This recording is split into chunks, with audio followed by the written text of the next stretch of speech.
Good afternoon, everybody. Yeah, good Yes, morning, ma'am. I know it's morning there, so good morning, good afternoon. Today we will be, today is the last class, our last class, and we'll be discussing Block 5, that is Natural Resource Management and Environment. I would request you to kindly go through your material and see in which block have they discussed this section, Natural Resource Management and Environment.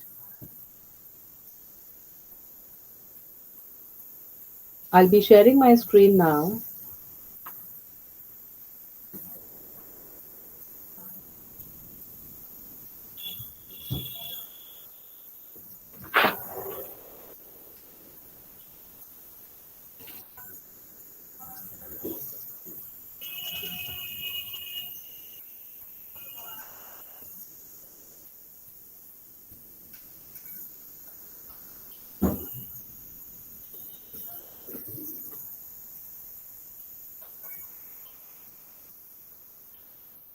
Okay. So the first unit, please see, this is drought prone areas program, and that is drought prone areas program and desert development program.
Sorry, there was some internet problem. Okay.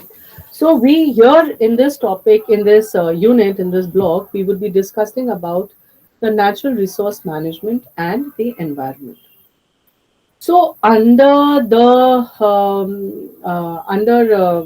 natural resources that we need to manage, and the concerns that that need to be tackled are the are development issues in drought prone areas and development issues in desert areas. So the government of India has made different programs, specific programs that have been identified to develop those rural areas which are drought prone, and those rural areas which have a which are in deserts, because their problems and um, their issues are very different and are also very serious. So specific programs have been designed to take care of their problems and to mitigate those troubles that they face during their daily day-to-day living. So here we are. What the If we look at the geographical area in India, there is a large portion of land that falls under arid, semi-arid, or even dry humid category. So they are either subject to desertification or they are deserts. And that is why they are declared as dry lands. And these dry lands have their own set of problems. What do you mean by a drought? There is the unit here is being what we are discussing here is a drought prone areas. Here, what we do we mean by drought? By drought, we mean that it is a long period of dry weather, which is caused by the shortfall of rainfall. So when for a very long period there is no rainfall in a particular area, that that area starts to face drought, and problem arises if specifically during sowing period, if there is not sufficient irrigation, then the agriculture and the produce gets majorly affected.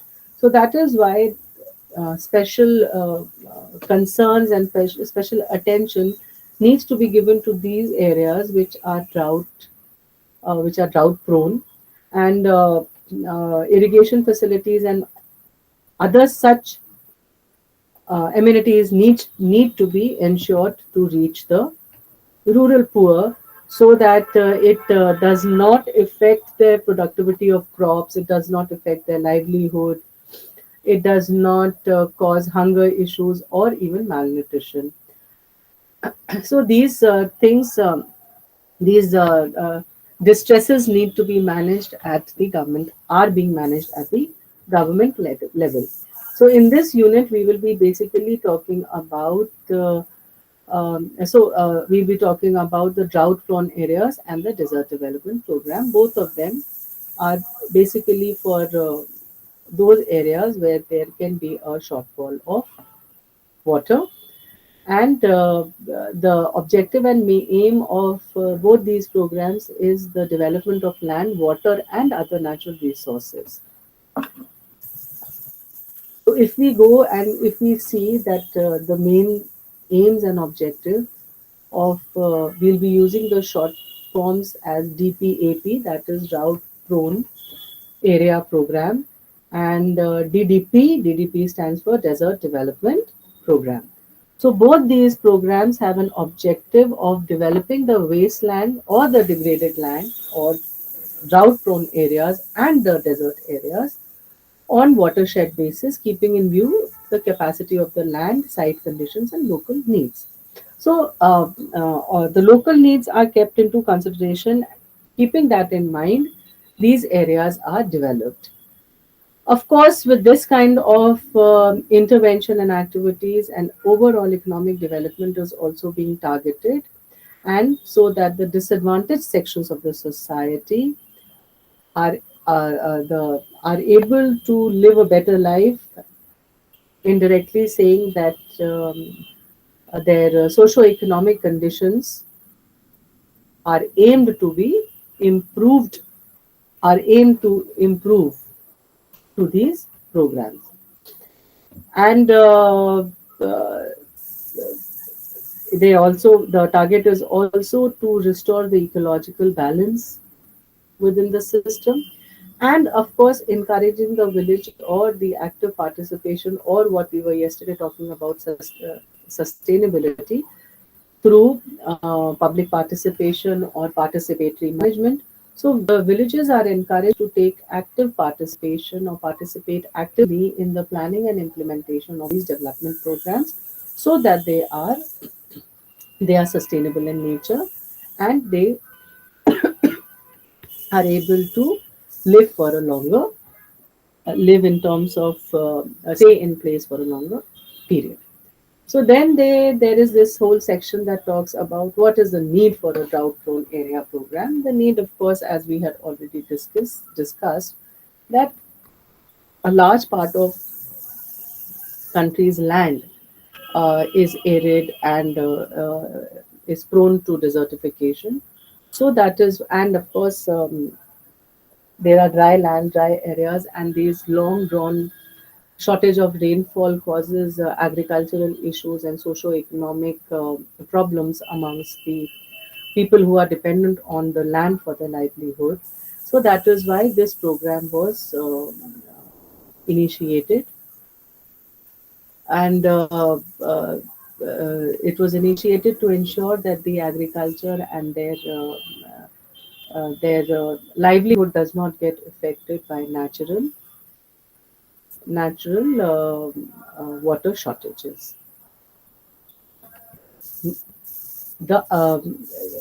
The same aim and objective would stand for the desert and development program also, with an objective of ensuring that the desert areas and the livelihood of the people living in such areas is not affected by that they are the effort is to ensure that their economic growth is continues uh, to take place in the same way as it has been taking place, and any kind of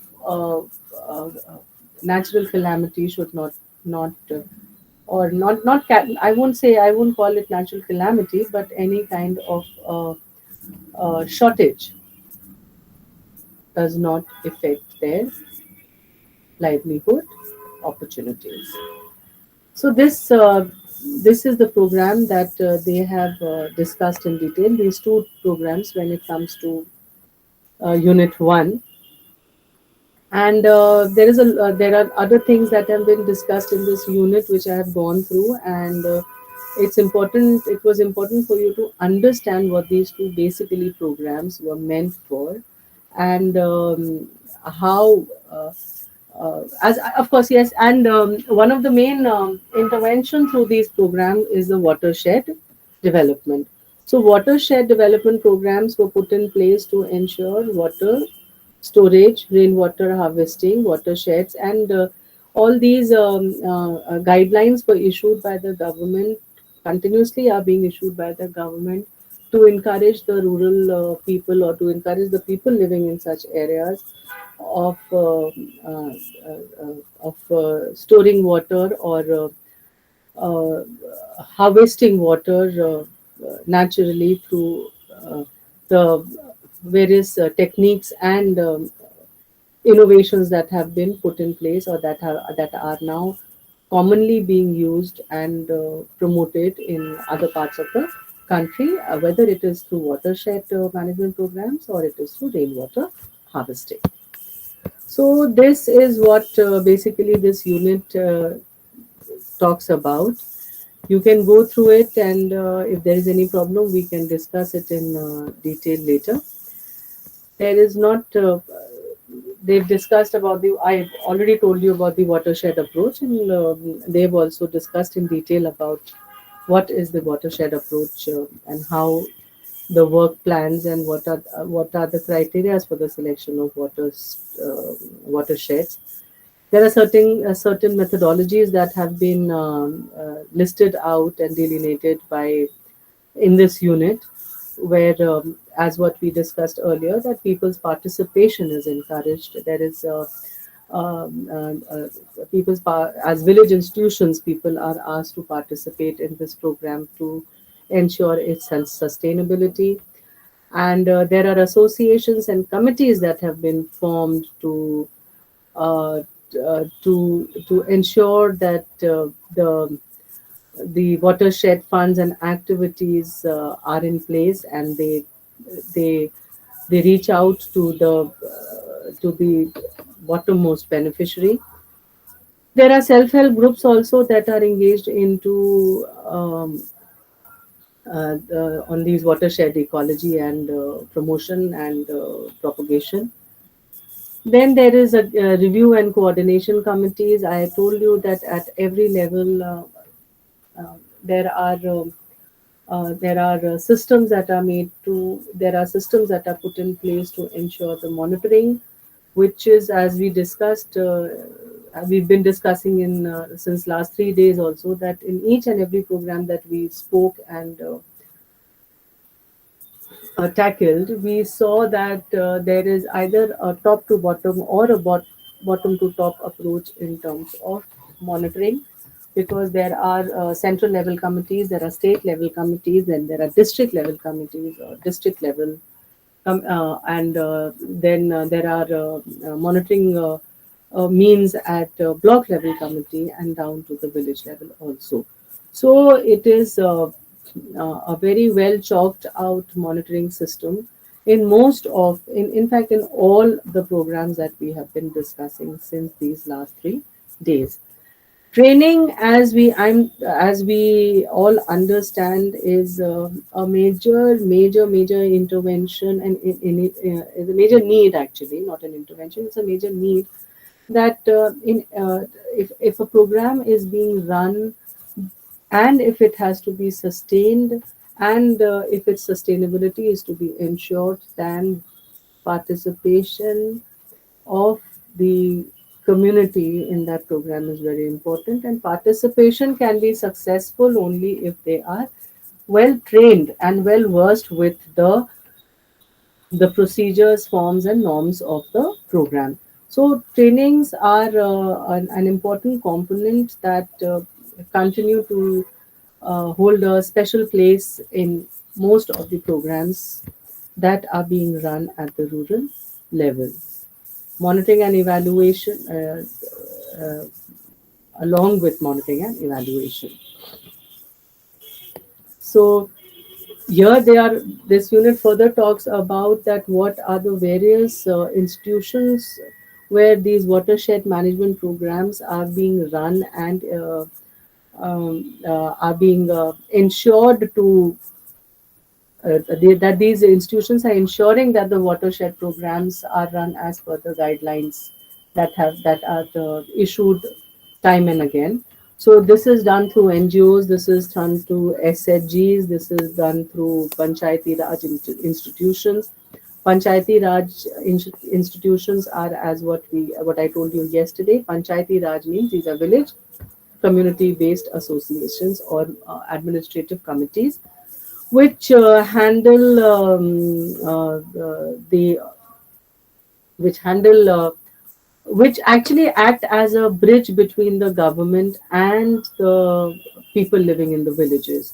So they are the representatives. They are the representative of the villagers, of the village people, rural India, and they are expected to put across their voices to the government and take down the government policies to the village level and ensure its proper participation. So Panchayati Raj institutions play an extremely important role in almost all the programs and policies that are being run by the government, and their success rate also depends upon how well the Panchayati Raj institutions are working in a particular village. So this is unit 1 that we discussed.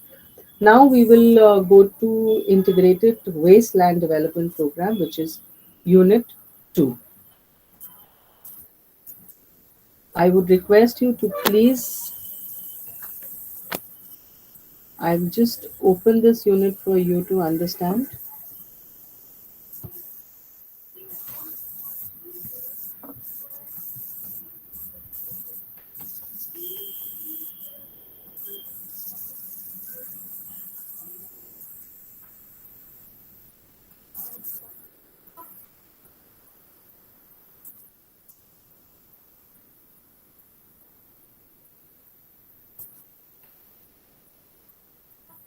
Take 5 minutes to look for this material wherever you have it, and then we'll meet again. Take 5 minutes to look for this unit, Integrated Wasteland Development Program.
Yeah. So, Unit 2 is basically talking about or talks about the Integrated Wasteland Development Program. Here, what we need to understand that what is a wasteland? A wasteland, uh, in common words and in common language, I would like to just a minute.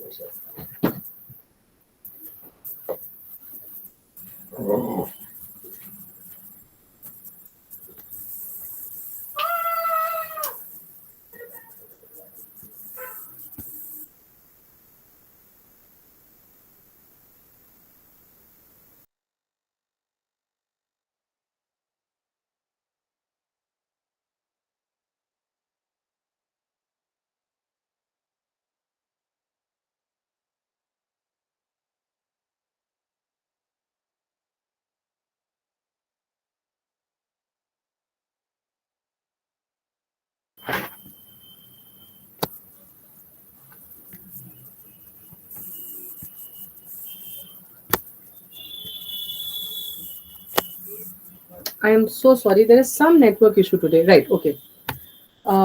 So I was talking about what is actually a wasteland, because before understanding this program, it is important for us to understand what a wasteland is. So what happens that over time, because of erosion and because of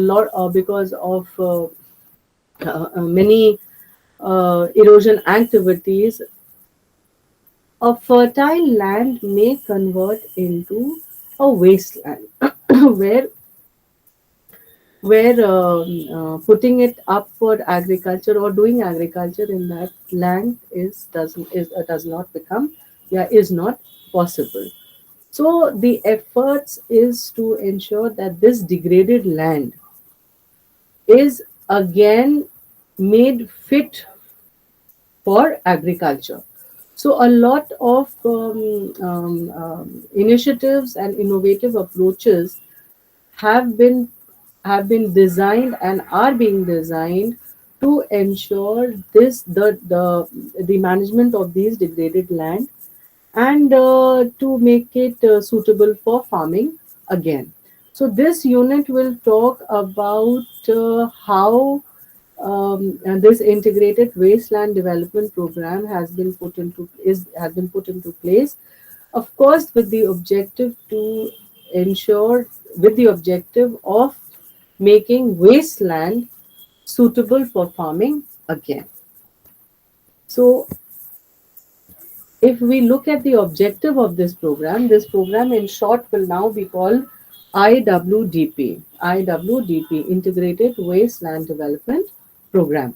So this program also, like the earlier drought prone areas program and desert development program, you can see the objective remain quite similar and almost the same, where they are saying that there is a need to develop, or sorry, the objective is to develop wastelands and wasteland or degraded land on watershed basis. So these wasteland and degraded lands are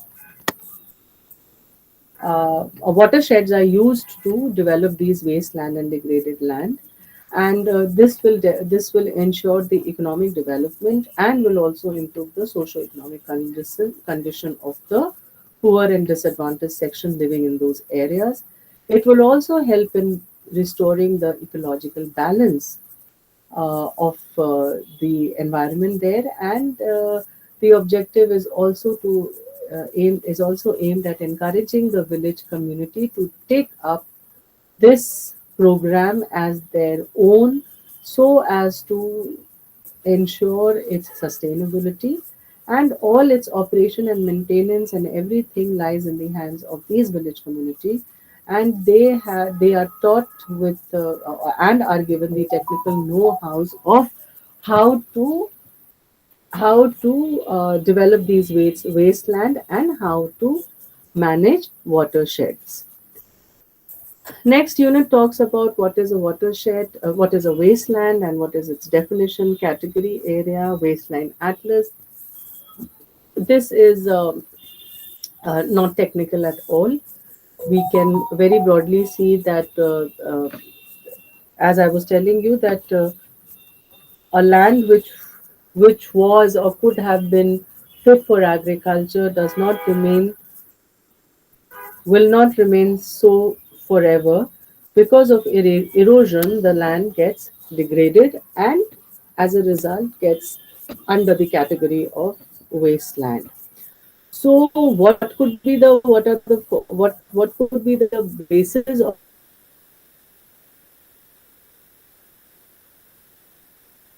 this degradation? There are a number of points. There are around 4 points that they said. You can go through it. It is basically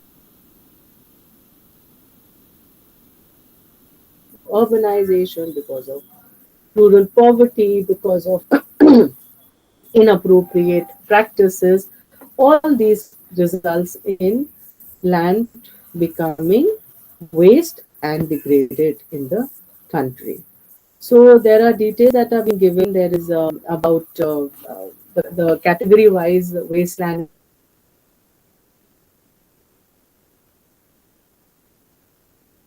in India. There are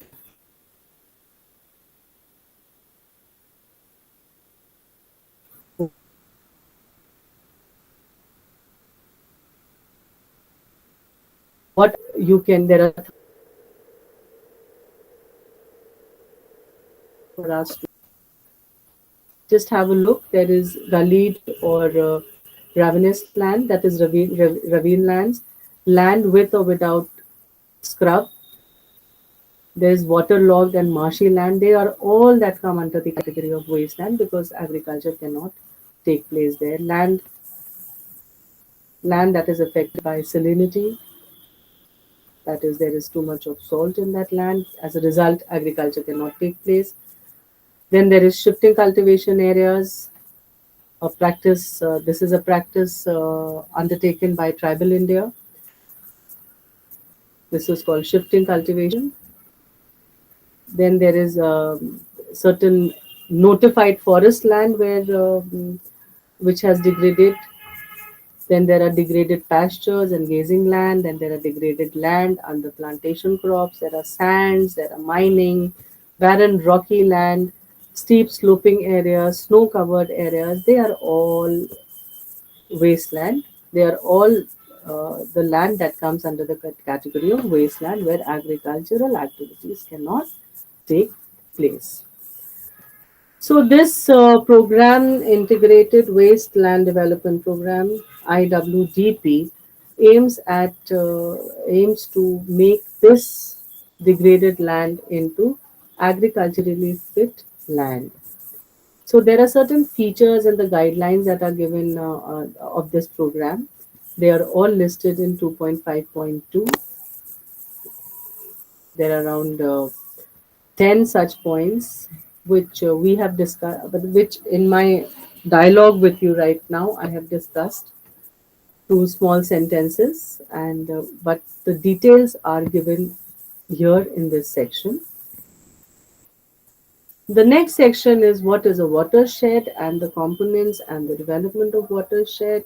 Watersheds are basically encouraged. It involves a very scientific uh, approach uh, where water is controlled and uh, the run of water, yeah, waste of water wastage is controlled, and there are practices that ensure that the water from upper hills, the rainwater that from the upper hills, when they come down, they are preserved and used for future purposes. So, watershed and its development is a very scientific procedure, and it needs to be tackled, and the community needs to be trained to to make ideal use of this technique. Now, ideal use of this technique. So that is why Ongoing training programs are continuously conducted to teach them uh, how to manage and how to manage these watersheds, and how to build these watersheds and make optimum use from this technology. Now, the next section deals with the salient features of this program that is Integrated Wasteland Development Program, IWDP, and it talks about. It is not really, you can go through it, but it's not too much of a matter of discussion. But if we look at the activities of a watershed project, is that they say that the activities under the watershed project can actually be broken down into categories, majorly into three categories. First is pre-project activities like building of a relevant village level organization, community mobilization, capacity building, training of the watershed community, survey preparation. So the first stage is the preparation stage, where the village level organizations are mobilized and their capacity is built to understand what this watershed program is. Then the second phase works upon the development works of soil moisture conservation, water resource development and regeneration of green cover of the reclaimed land. This land that is being reclaimed is to regenerate the green cover of this land that is being laid. Which means this is an ongoing project activity. So first is a pre-project activity where before the project begins, there is planning. That is the planning phase. Then there is the second phase is the implementation phase, and the last third phase is the post-project activities, where maintenance of public assets are created. That whatever assets have been created, how will they be managed, and how to ensure the suitable production of the technology that these people have been trained with. So the watershed project is divided into three phases: pre implementation phase, or pre project phase, you can say, implementation phase, and post implementation phase. All three of them play a very important role in the successful implementation of this program. Then there are these funding patterns, and then allocation of the project, which where the fund comes from, and how it is managed. Then the implementation takes place at, again, as I was telling you, that we work on layers, whether it is for monitoring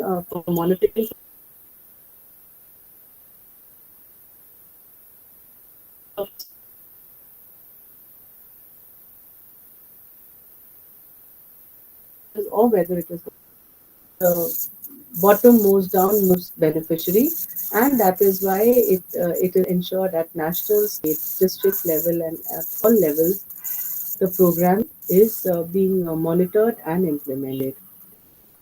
Uh, there are details upon how the project is given funds and sanctions. You can go through it, the amount, and how it is the amount that is being sanctioned for this project at the village level, and how it can reach to the poor. So this is all about integrated wasteland development. Again, I will repeat, it talks about the development or reclamation of the degraded land, and this degradation takes place due to a lot of ecological, natural, and erosional activities. So with this, we will now come to the to last three and four units, which is social forestry and joint forest management, and science and technology for rural development. We'll go a little slow on these two because it's a little not very technical, but slightly. We can take our time and discuss it in greater detail.